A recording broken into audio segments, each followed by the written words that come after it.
Well, today I'll tell you about two Thomist philosophers.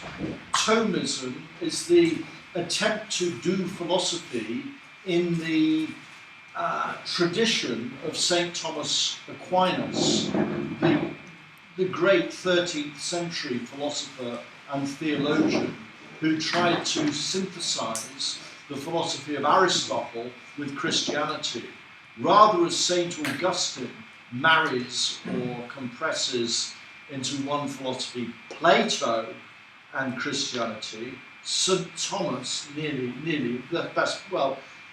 much later, in the 1200s, tries to reconcile Aristotle with Christianity.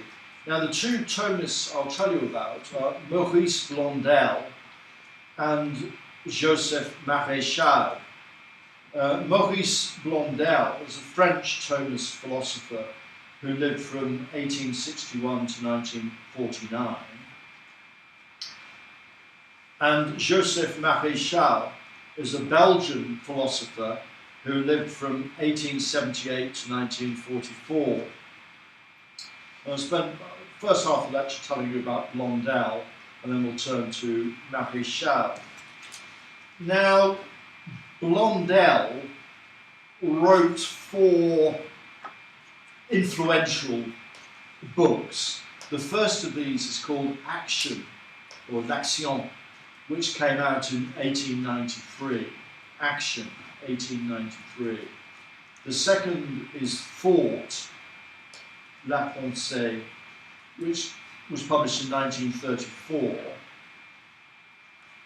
The third is called Being and Beings, L'être et les êtres, which was published in 1935.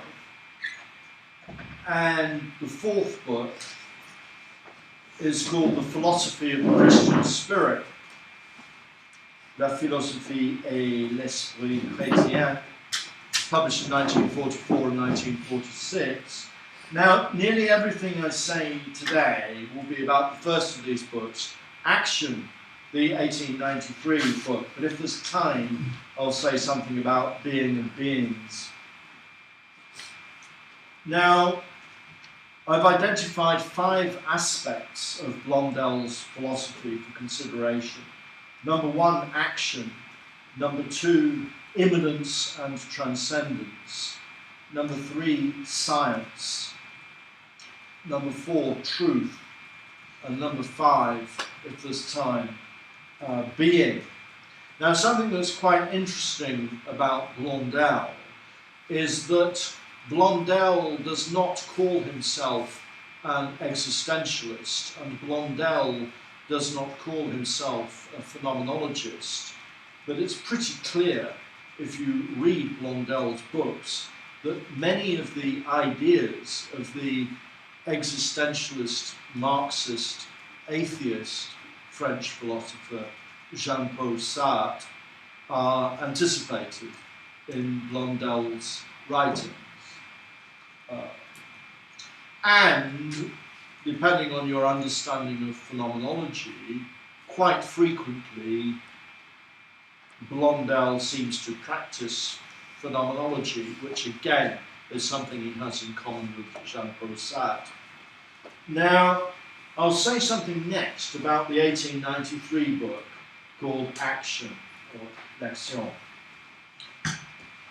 Now, an action is anything done by a human being. But to understand Blondel, we need to draw a very sharp distinction between the following 2 things.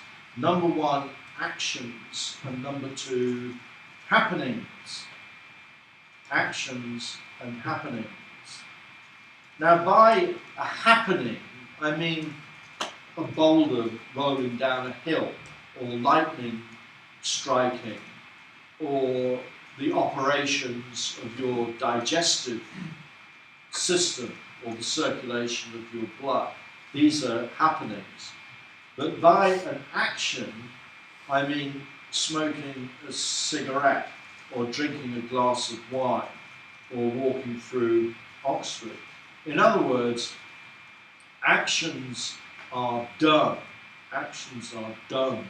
or performed, but happenings just happen. When I say just happen, of course, we can do science and try and understand why they happen. I'm not saying that without causes. They are with causes and often can be subsumed under natural laws. But the distinction between actions and happenings is quite fundamental to Blondel.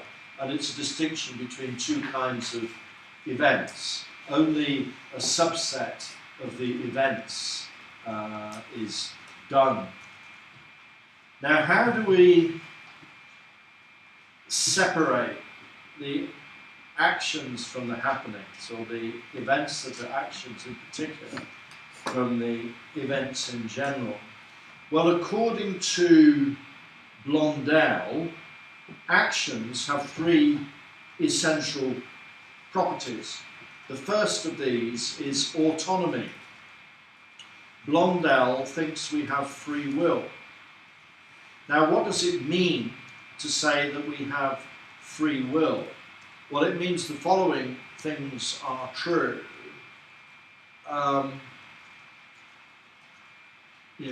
A does X. Number two, A could have refrained from doing X. And number three, A is a cause of X. In other words, if I do something, I am the cause of my own actions, or I am amongst the causes of my own actions. Now, this analysis is slightly question-begging because we've got the notion of doing in the definition of free will. But hopefully the unpacking of the other components doesn't make that circularity very damaging. Now, the second component of free will, according to Blondel, is heteronomy. Heteronomy. Now, by heteronomy, he means the opposite of autonomy. There is autonomy. There is autonomy. I am the cause of my own actions. But there's also heteronomy. I am not the only cause of my own actions, or there are causes of my actions that lie outside me. Now, Blondel thinks that it's not a realistic option in understanding action to deny either autonomy or heteronomy. There can only be action if there's free will. Roughly the possibility of not doing in doing. But according to Blondel, we only have to ask the question, why is there free will? Or how come there's such a phenomenon as free will, to realise that there's also heteronomy. So these are two essential components or presuppositions of action according to Blondel. Now, the third presupposition or third thing we've got to have in order to have action according to Blondel is uncertainty. Uncertainty. What does he mean by this? Well, uncertainty is made up of four components. Uncertainty about action. Firstly, according to Blondel, I act without knowing what action is. I act without knowing what action is, without any analysis of action or understanding the essence of action. Secondly, according to Blondel, I live without knowing what life is. I live without knowing what life is. By life here, he means your own life. He means the life that you live. He's not bothered about whether we can apply a family resemblance theory to organic organisms or something like that. By life, he means the life that you live. We don't know what that is. Each of us is ignorant about what our own life is, according to Blondel. Thirdly, Blondel says, I do not know who I am. I do not know who I am. Now, you might think this is an insane view or an eccentric view because you think you know who you are. Well, Blondel knows that you think you know who you are, and it would be a kind of illness, perhaps, to not know who you are or to forget who you are. But Blondel doesn't mean that. He doesn't intend the fact of your being who you are as a straightforward empirical fact. The human being who bears this name, does this job, studies in this university, and so on. He doesn't mean that. He knows that. What he means is we don't know what it consists in to be you. Or once we've got all the facts about the human being that you are in, not all the facts are in. There's the extra fact of the human being you, or you're viewing the world from this human being. So Blondel thinks it's odd or mysterious or stands in need of explanation that one of the human beings is odd, one of the human beings is you. Right? Now this being you of just one human being amongst millions, there are many like you, only one is you. We've got no idea how to understand that. We've got no idea how to understand that. He knows that we've got a lot of sociological, economic and biographical information about you. Once all those facts about the human being being in, the fact that you're centered on the human being or view the world from it, we don't have any idea why that is, why it's you, why you are it. But then disturbingly, the fourth point about uncertainty is, I do not know whether I am. Now this claim by Maurice Blondel is diametrically opposed to Descartes' claim at the beginning of the second meditation when Descartes says he knows that he is. I am, Descartes says. I am is necessarily true every time I think it or entertain it in my mind. Descartes says that I am is necessarily true every time I think it or entertain it in my mind. By necessarily true, Descartes almost certainly means the necessity of the inference from I am to I think. I mean from I think to I am. He almost certainly doesn't mean it's a necessary truth that he exists. Because he might not have existed. Now, Blondel doesn't mention Hume or Buddhism in connection with I do not know that I am. But there are no self theories, or there are doctrines according to which you do not exist, or not that there, on none of these doctrines is there a void or a gap in the universe where your human being is. But on Hume and on certain kinds of Buddhism, there's no permanent self or inner self or soul or psychological substance that bears your properties. Hume, for example, thinks that mankind is nothing but a bundle of perceptions. I'm only a bundle of perceptions, you're only a bundle of perceptions. So I do not know whether I am. I don't know whether there is a kind of centre to my consciousness or real me that I am. Now, these are, it seems to me in a way, this is an existentialist predicament. Without using the word existentialism, Blondel is pointing to aspects of the human predicament, the predicament of the individual human being. Now, Also existentialist in action are the following themes, at least to my mind they're existentialist. Blondel says, I am condemned to life and I am condemned to death. I am condemned to life and I am condemned to death. Now what does this mean? Why am I condemned to life? I'm condemned to life because I did not choose to be born.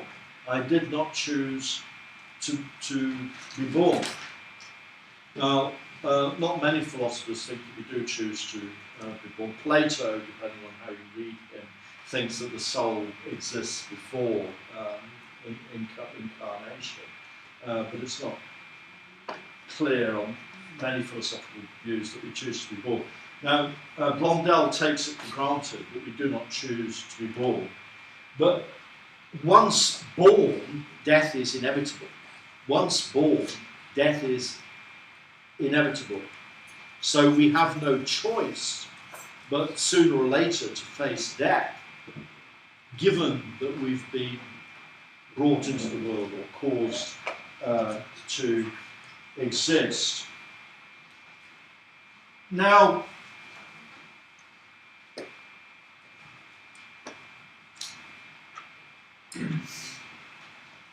skip some.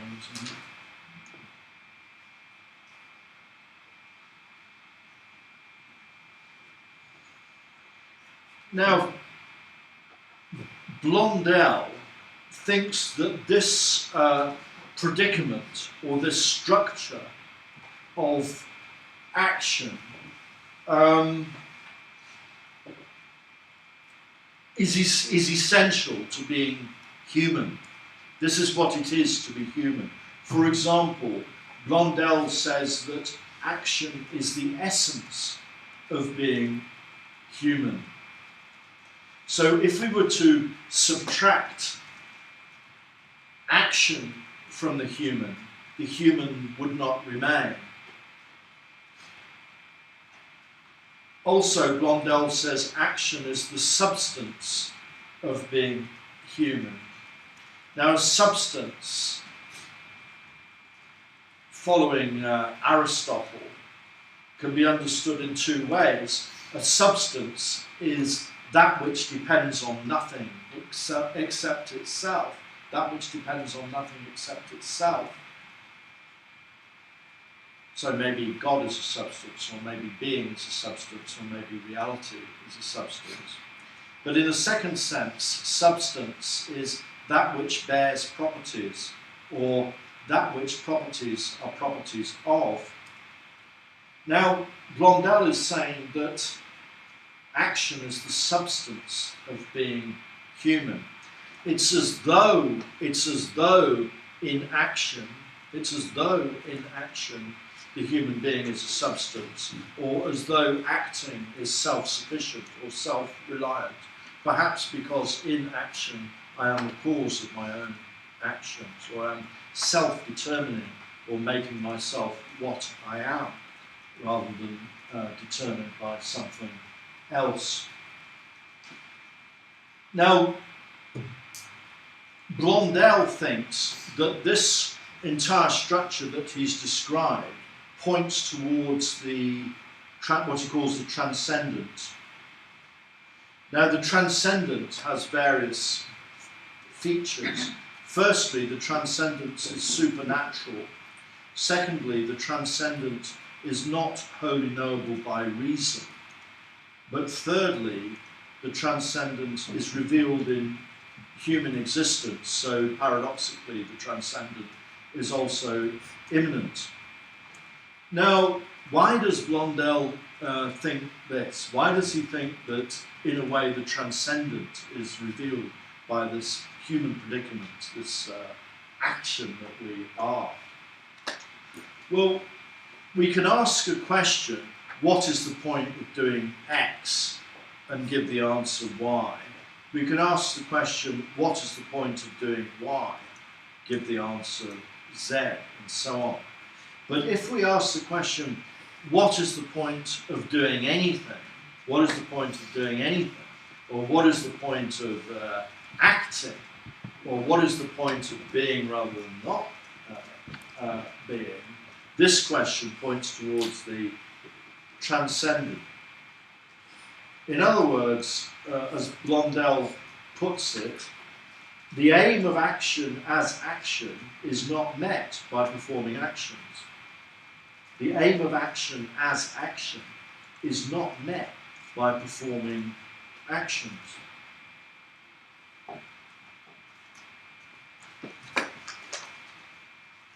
Now, Blondel thinks that there is what he calls a prepared place, or an open fissure, a prepared place, these are his expressions, a prepared place, or an open fissure. Now, what does he mean by this? I call this is my expression, a space of choice. There's a space of choice. Now, this space of choice, as I'm calling it, is a choice between the object of love. According to Blondel, there can be firstly love of the finite, or there can be secondly love of the infinite. Love of the finite, or love of the infinite. Now, Blondel thinks that each human being is directly confronted with this choice. Each of us is capable of love. We can deploy it towards the finite, or we can deploy it towards the infinite. And this choice obtains in what I'm calling the space of choice, or he calls the prepared place, or open fissure. Now, Blondel says, it's nature. According to Blondel, action has the following consequence. The fact that it's of our essence to act, according to Blondel. He says, we cannot be ourselves without exceeding ourselves. We can't be ourselves without exceeding ourselves. Or it's in the nature of human being to be projected towards the future, or to act in a goal-orientated way. Now, Blondel thinks that in this trajectory or teleology that action has, the transcendent is revealed, or the transcendent is revealed as immanent. This structure of exceeding shows that the structure of reality is the transcendent as revealed in the immanent. Now, Blondel thinks that happiness depends on choosing the infinite, that no finite object satisfies, as he puts it. Blondel thinks that love of the family, love of country, even love of humanity as a whole, falls short of true happiness or true fulfillment. Love must be directed towards the infinite or the absolute. Now, I've said all that about action. In other words, it's in our very being, in a way, to be pointing towards God. Now, I'll say something very briefly about science. Blondel says that science aims at determinism and objectivity. Determinism and objectivity. These are the two aims of science. But Blondel says that science is done by autonomous subjects. Science is done by autonomous subjects. In other words, the scientist is an autonomous subject, not a determined object. So, paradoxically, science presupposes the opposite of science. Determinism presupposes the reality of freedom, and the object presupposes a subject. Of course, Blondel is publishing all this in 1893, so he's just before quantum physics. Max Planck publishes his important work in quantum physics from 1900 to 1905, and quantum physics is not deterministic, and in a way it's not, on most interpretations, it's not objective, but the experimenter and the apparatus interferes with the experiment. In a way, perhaps Blondel anticipates, if not quantum physics, then the predicament of the scientists in quantum physics. I'll say something about truth, according to Blondel. According to Blondel, truth requires two things. Number one, the mediation of an act, and number two, the presence of a subject. The mediation of an act and the presence of a subject. Now, why does he think this? Well, Blondel is talking about true as predicated of beliefs, statements, theories, and so on. Right? So, if we say it's true, we're talking about a statement being true, or a theory being true, or a fact obtaining perhaps, or a belief being true. It's true that P, as we might put it now. Now, Blondel thinks it follows from this that truth is a relationship between knower and known, or believer and believed. But of course, there's also the truth in the sense of the way things are, or the way what is. But that's the truth. That's not a relationship. That's something that obtains irrespective of the world's relationship to the subject. Now, I'd better move off Blondel, even though he's very interesting, and say something about Joseph Maréchal, the Belgian Thomist. Now, I've identified two central aspects of Maréchal's thought. First of all, Maréchal offers us a synthesis of Aquinas and Kant. Maréchal tries to marry into one philosophy Thomas Aquinas' thought and the thought of the late 18th century German philosopher Immanuel Kant. And the second aspect of Maréchal is his treatment of mysticism. Now, I'll say something about Maréchal on Aquinas and Kant first. Now,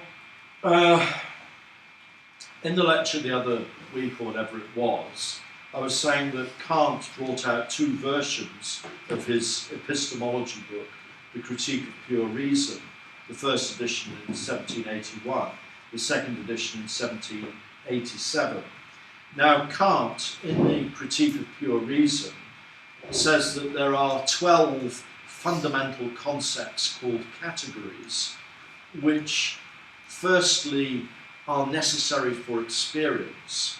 No being not equipped with the categories can experience. And secondly, the categories limit knowledge. They limit knowledge. The categories have no application outside space-time. And so the categories can't be used to yield any theological or metaphysical knowledge. So there's a positive and a negative side to the categories. The categories make possible the empirical knowledge that we do have, but they prohibit or block any metaphysical knowledge. Now, Maréchal reads all this. Yeah. Now, Maréchal says that in his revision of Kant, he says the categories refer to being. The categories refer to being. In other words, the categories have an application to pure being, or being qua being, or the being of what is, whatever is. Now, in other words, by being is meant something Parmenidean here, pure being, or being rather than nothingness. Heidegger's writing, well, I mean, he's contemporary with Heidegger, I suppose, writing this a bit before Heidegger. or we could understand being in a quasi-Heideggerian sense here as being as opposed to beings. The being of beings rather than a being. The being of beings, the being of what is, whatever there is. Now, Kant would have been appalled by this use of his work to rewrite it in terms of St. Thomas Aquinas. There are various reasons why this would have appalled Kant. Number one, the categories only have an empirical use, and Joseph Maréchal is giving them a metaphysical use in applying to being. Secondly, Kant says the categories only apply to appearances. They only apply to appearances, not to things as they are in themselves. Well, it looks as though if the categories apply to being, as Maréchal thinks, they apply to what is as it is in itself. What is as it is in itself, not or not just as it appears. And thirdly, towards the end of the Critique of Pure Reason, Kant has an extended, provides an extended critique of the idea that being can be used as a predicate, or that exists is any sort of predicate. In other words, he thinks that existing is not a property or a characteristic of anything. Now, but Kant would have thought that Joseph Maréchal is using exists as a predicate. Existence, at least in the sense of Dasein, is one of the categories and would be used as a predicate of being by Joseph Maréchal. So all this would have appalled Kant, but that's only a biographical fact about Kant. It doesn't mean that Kant is right and Maréchal is wrong. And there's still something Kantian left in the, essentially Kantian left in Maréchal's appropriation. And that is that the categories are still presuppositions. The categories are still presuppositions. But in Kant, they're only logical, or depending on how you read Kant, psychological presuppositions. But in Maréchal, they are, or at least refer to, ontological presuppositions. Ontological presuppositions. And Maréchal calls this synthesis of Kant and St. Thomas transcendental Thomism. Transcendental Thomism. Kant uses the word transcendental to mean knowledge of how knowledge is possible. Any knowledge of how knowledge is possible he calls transcendental. So Kant's name for his own philosophy is transcendental philosophy.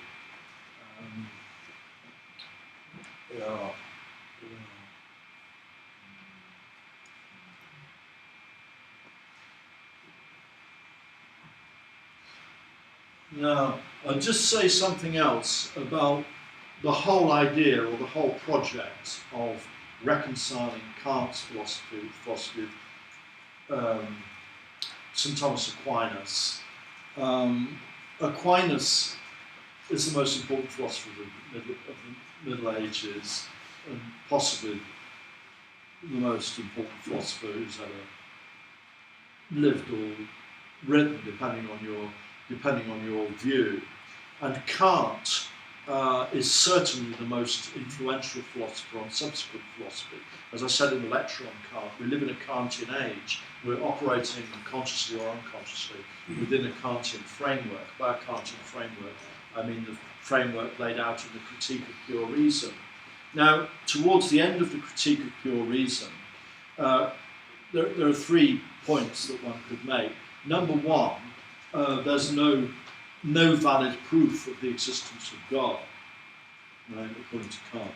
There's no valid proof for the existence of God. Number 2, there's no valid proof for the immortality of the soul, according to Kant in the Critique of Pure Reason. Number 3, there is free will, because free will is compatible with determinism. According to Kant, in the third antinomy and elsewhere, we are phenomenally determined but nominally free, or we appear to be determined from a scientific and commonsensical point of view, but in ourselves or nominally in our own nature we're free. So he's a compatibilist about free will and determinism. But the Critique of Pure Reason criticises arguments for the existence of God, and the Critique of Pure Reason contains criticisms of arguments for the immortality of the soul. So the prospects for the truth of Thomism look grim if the arguments of the Critique of Pure Reason are right. Now, however, if we look at Kant's moral philosophy, in particular the groundwork of the Metaphysics of Morals, short book which came out in 1785, and if we look at Kant's Critique of Practical Reason, book which came out in 1788, the groundwork and the Critique of Practical Reason, so-called second critique, these are moral philosophy books. Now in these books, especially in the second critique, Critique of Practical Reason, Kant says, Kant, I'm actually quite critical of Kant, I don't know why I said that. Kant says, I hope you know when I mean Frege and when I mean Plato and when I mean John. I'm sure you do. Right. Okay. In the moral philosophy, in the second critique, Kant says that there are three postulates of pure practical reason. Three postulates of pure practical reason. God, freedom, and immortality. God, freedom, and immortality of the soul. Now, what he means by this is, unless we human beings presuppose the existence of God, the freedom of the will, and the immortality of the soul, unless we do that, we can't make sense of ourselves. We can't make sense of ourselves as moral beings, as ethical decision makers, or beings who have a point in existing on earth, or who can relate to other people ethically. So God, freedom, and immortality are presuppositions of the moral philosophy. You can put in brackets that in the groundwork it sometimes looks as though the categorical imperative can do the work of grounding morality in a purely secular way, close brackets. But we're not concerned with that just at the moment.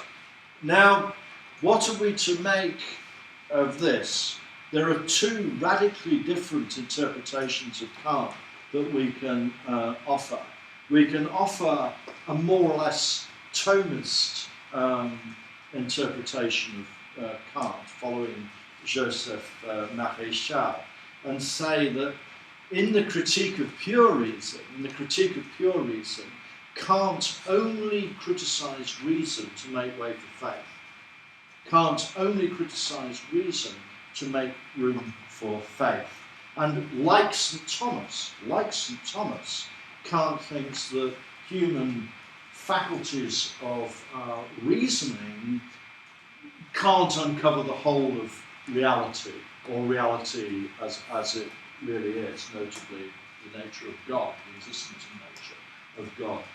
So, reading Kant that way, God, freedom, and immortality are all real. The soul exists, there is freedom of the will, and God exists. Therefore, our moral lives make sense. Or on some interpretations, you could have the inference on the other, in the other direction. Our moral lives make sense. Therefore, God, freedom, and immortality are real. That's one way of reading Kant. But there's a second way of reading Kant, which is very anti-Thomist, which is as follows. The postulates of pure practical reason, God, freedom, and immortality, are only postulates. They're only postulates And being a postulate is being a fiction that we have to live by, or life would be insufferable, but a fiction nonetheless. Now, if we read Kant this way, there is no God, because of course in the Critique of Pure Reason it's been shown that there's no decent proof of the existence of God. There is no soul, because of course in the Critique of Pure Reason it's been shown that Descartes and Co. are completely mistaken. In the Paralogisms chapter, the idea of soul is a misuse of the category. Admittedly there's free will, but free will alone is not of much theological consolation. Now, reading Kant this way, there is no God, there is no immortality, therefore our moral lives make no sense, or we make no sense, we can make no sense of ourselves as moral beings because we have no sense as moral beings. Now, Kant, read this way, doesn't come out as like St. Thomas, he comes out as like Nietzsche. He comes out as like Nietzsche. Nietzsche thinks that human beings are decision makers, they're not automata. Nietzsche thinks we exercise freedom. But Nietzsche, who's a profoundly anti-Christian thinker, thinks that there is no God and there's no immortality of the soul. Now, it seems to me that if you read Kant, he's ambiguous on this crucial point, this fissure that runs through Kant. You can read him either way. Joseph Maréchal reads him as like St. Thomas, but somebody of a more modernist and atheistic and anti-Christian frame of mind could read Kant in this second way. It all hinges on how damaging the last third of the Critique of Pure Reason is, the section called the dialectic. It depends how damaging that is. It depends whether there Kant's arguments are showing that there could be a God and there could be a soul. It's just terribly difficult for us human beings to find out whether there is or there isn't. Or, more damagingly, whether Kant there is saying that, well, the very idea of God and the very idea of the soul involves a misuse of the categories of substance, causation, existence outside their legitimate empirical use. And it's incoherent to say that there's a God or that there's a soul. Kant doesn't say which he means. Now, I mean, this raises the whole question of what it is to read a text, or what it is to understand a philosopher, or what it is to read somebody correctly or incorrectly. For example, the Critique of Pure Reason. I mean, we could say, well, if Kant was here, we could maybe interview him, or if we had a time machine, we could interview him. That would be. We could ask him some very interesting questions, I'm sure. Very interesting. But it might not settle the matter because we have to interpret what Kant said to us. It wouldn't fix the interpretation. Secondly, there's the possibility that Kant has misunderstood his own books. Now, you might think this is insane or mad, but who knows? I mean, does Kant have complete mastery over what he's writing as he writes it? Language has a richness, after all, that might quite escape the thinking of the philosophers. They use that language. If you drive a motor car, you might be doing all sorts of things that you're not aware of. Using language might be that.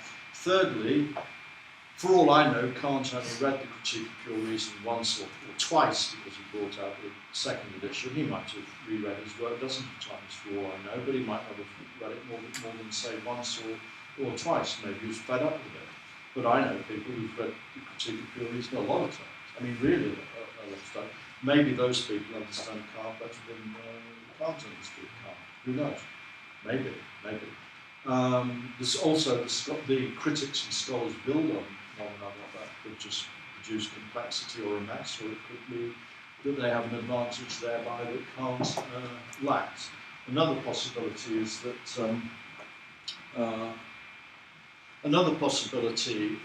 the text might be coherent or incoherent. in a way that a reader or Kant, the author, is not aware of. In other words, there could be a reading of the Critique of Pure Reason that maximises or minimises the number of internal contradictions, depending on how we allocate concepts to words or propositions to sentences. So, I mean, I think it's quite a difficult philosophical question, what it consists in to understand something, including to understand a book. Now, in the last 5 minutes, I'll just say that Joseph Maréchal wrote a very interesting book about mysticism. Now,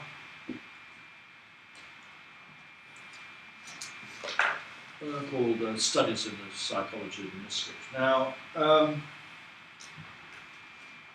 I'll just pick out some points. He says, rightly or wrongly, outward practices have no religious value save for the interior devotion which inspires them and is supported by them. In other words, it's the inner life of the consciousness of the mystic or the subject that is of spiritual importance rather than the outer practices of the religion. Now, he says that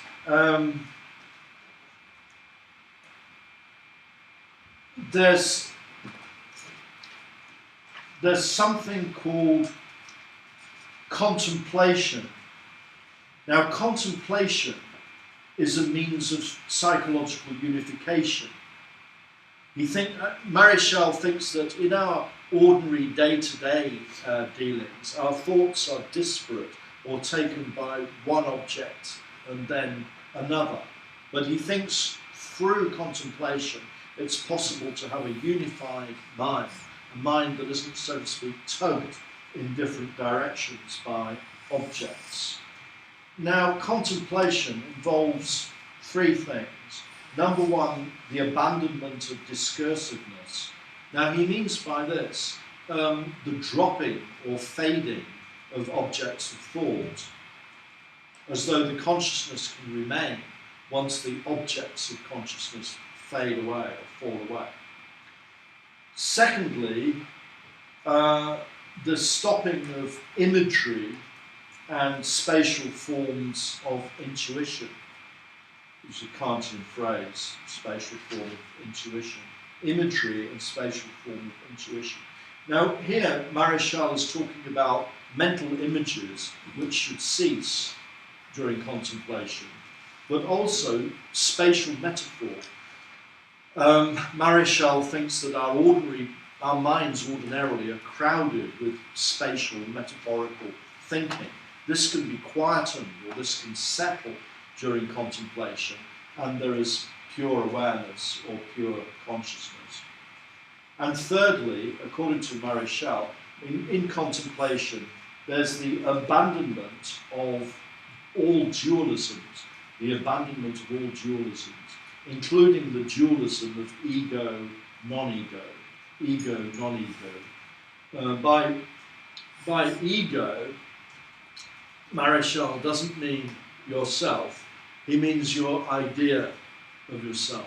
Your idea of yourself, that's your ego. You have various ideas about Britain, the US, the university, and so on. One of your ideas is your idea of yourself. A constellation of images and emotions and bits of language, and it matters very much to us that it's not damaged or hurt in any way. There's that, but there's also the non-ego. By this, Maréchal means that each of us divides what is into 2 mutually exclusive and jointly exhaustive portions. The portion of what is with which you're identical, and the remainder of what is, which is not you, with which you're not identical. Each of us draws this distinction. Now, in contemplation, this distinction dissolves, according to Maréchal. Now, Maréchal thinks that as a result of contemplation, we can understand that the soul is distinctly conscious. The soul is, as he puts it, distinctly conscious. Now what he means is that as a result of contemplation there can be pure consciousness that is not consciousness of this object, that thought, this emotion, but just consciousness. And pure consciousness, not crowded by this thought or that thought, allows the presence of God, or allows pure presence, pure being, which is the presence of God. Right, enough. We'll see.